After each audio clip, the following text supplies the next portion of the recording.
Parvathipuram NDA కూటమి అభ్యర్థిగా బోనెల విజయచంద్ర ఈరోజు నామినేషన్ దాఖలు చేశారు. భారీ జనసందోహం మధ్య ఈరోజు ఆయన అయితే నామినేషన్ దాఖలు చేయడం జరిగింది. ఈ క్రమంలో ఆయన ఈ ఎన్నికల్లో గెలుపు కోసం ఎటువంటి నినాదంతో ముందుకు వెళ్తున్నారు ఆయన అడిగి తెలుసుకున్నాం. సార్ చెప్పండి, ఈ ఎన్నికల్లో టీడీపీ యొక్క నినాదం ఏంటి, ఏ విధంగా మీరు ప్రజల్లోకి వెళ్తున్నారు?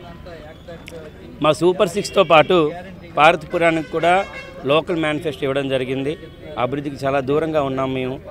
అసలు ప్రపంచం ఎక్కడికో వెళ్ళిపోతే మేము తిరోగణంలోకి వెళ్ళింది పార్వతీపురం. ఒక్క ఛాన్స్ అని చెప్పి జగన్కి ఇవ్వడం, ఒక్క ఛాన్స్ అని చెప్పి ఇక్కడ లోకల్ ఎమ్మెల్యేలను ఎంచుకోవడం పార్వతీపురం చేసిన ప్రజల పాపం. అభివృద్ధి జరిగింది అంటే ఆయన ఇంటికి జరిగింది, ఆయన కుటుంబానికి జరిగింది.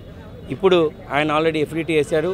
లాస్ట్ టైం ఆయన లెక్కలు ఎంత, ఈ సమయం ఎంత, 5 సంవత్సరాల్లో ఎలా సంపాదించగలిగాడు అనేది పాత్రికేయులుగా మీరు అడగాల్సిన అవసరం ఉంది. పార్వతీపురాన్ని ఒక నీట్గా రోడ్లు లేవు. ఇప్పటికీ కూడా మంచినీటి కోసం కటకట్లాడుతున్నాం. ఆల్రెడీ పరిస్థితి ఎలాగుందంటే ఎన్ని యాక్సిడెంట్లు అవుతున్నాయో తెలియదు. హెవీ వెహికల్స్ అన్ని ఇటే వస్తున్నాయి. దీనికి బైపాస్ చేయాల్సిన బాధ్యత ఉంది. హాస్పిటల్ బాగు చేసుకోవాల్సిన బాధ్యత ఉంది. విద్య, వైద్యం, సాగునీరు, తాగునీరు ప్రధాన సమస్యల్ని అరికట్టాలి. డంపింగ్ యార్డ్ని జీరో వేస్ట్ మేనేజ్మెంట్ తీసుకొని రావాలి. శానిటేషన్ బాగా చేయాలి. ఓపెన్ డ్రైనేజ్ లేకుండా నీట్గా చేయాలి. పార్వతీపురం టౌన్ని పార్వతీపురం సిటీ చేయాలనేది నా ఆలోచన. ఇదే నా కాన్సెప్ట్ అండి. యువతకి ఉద్యోగాలు రావాలంటే ఖచ్చితంగా కూటమి ప్రభుత్వం ఏర్పడాలని అయితే మీరు చెప్తున్నారు. అయితే ఏ విధంగా మీరు ఉపాధి కల్పిస్తారు పార్వతీపురం ప్రజలు? పార్వతీపురం మొత్తం రైతులతో ఉన్నదండి. ఇక్కడ అగ్రికల్చర్కి అతిపెద్ద పర్యటన వేయవచ్చు. ఇక్కడ మామిడి కానీ, జీడి కానీ, అలాగే ఫ్రూట్ ప్రాసెసింగ్ కావాల్సిన పసుపు కానీ, చింతపండు కానీ పుష్కలంగా అవైలబుల్ ఉంటాయి. అవి వద్దనే వ్యక్తి లేడు.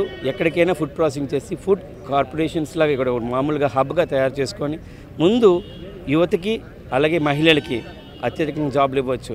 ఎలాగంటే మీరు అచ్యుతాపురంలో చూడొచ్చు. ఒక కంపెనీ పెట్టడం వల్ల దగ్గర 30,000 మంది మహిళలకు ఉద్యోగం తెచ్చింది. ఈ ఫుడ్ ప్రాసెసింగ్ వలన దాదాపుగా 18,000 మంది ప్రత్యక్షంగా ఉద్యోగాలు వచ్చే అవకాశాలు ఉన్నాయి. అది తీసుకొచ్చే బాధ్యత నాది. డిగ్రీ చదువుకున్న, పీజీ చదువుకున్న ప్రతి ఒక్క విద్యార్థి ఉద్యోగం చేయాలి, కష్టపడాలి. ఇంటిలో ప్రతి ఒక్కరు కష్టపడాలి, ఆర్థికంగా పరిపుష్టిగా ఉండాలి, వాళ్ళ పర్చేజ్ పవర్ పెరగాలి, అందరూ కూడా ఆనందంగా ఉండాలి, అందులో నేను ఉండాలని ఆలోచించే వ్యక్తిని పార్వతీపురం నా తల్లి లాంటిది, వీళ్ళందరూ నా ప్రజలు లాంటి వాళ్ళు. పార్వతీపురం నా బాధ్యత. ఇది ఖచ్చితంగా చెప్తున్నాను. నా నియోజకవర్గం నా బాధ్యత. దీనికోసం అహర్నిశలు కష్టపడతాను. ప్రజల సేవకై వచ్చాను. ప్రజలకి అంకితం అండి. ఇంకా 18 రోజుల సమయం మాత్రమే ఉంది ఎన్నికలకి. అయితే ప్రజల యొక్క స్పందన ఎలా ఉంది? ప్రజలు ఆల్రెడీ డిసైడ్ చేసేసారండి. ఆల్రెడీ ప్రజలు ఇప్పుడో కూడా ఎప్పుడైతే 13వ తారీఖు వస్తుందా, మేము అంత తొందరగా నిర్ణయం తీసుకుందామా, ఉమ్మడి గవర్నమెంట్ని ఎన్నుకుందామా, ఏమైతే తప్పు చేస్తామో తిరిగి పసుపుతో కడుక్కొని, పసుపు కండువనే మాకు దిక్కు, తిరిగి శుభం జరగాలంటే అదే వేసుకోవాలి, ఇంటికి పసుపు రాసుకోవాలి, ఎర్ర బొట్టే మాకు దట్టు జనసేన జెండా వేసుకోవాలని స్పష్టంగా ప్రజలైతే నిర్ణయించుకున్నారు. ఇది ఖచ్చితంగా ఉమ్మడి అభ్యర్థుల విజయం. ఆల్రెడీ ఉమ్మడి పొత్తు విజయం అని క్లియర్గా చెప్తున్నాను. ప్రజలు డిసైడ్ చేసేస్తారు. వారు వన్ సైడ్ అయిపోతుంది.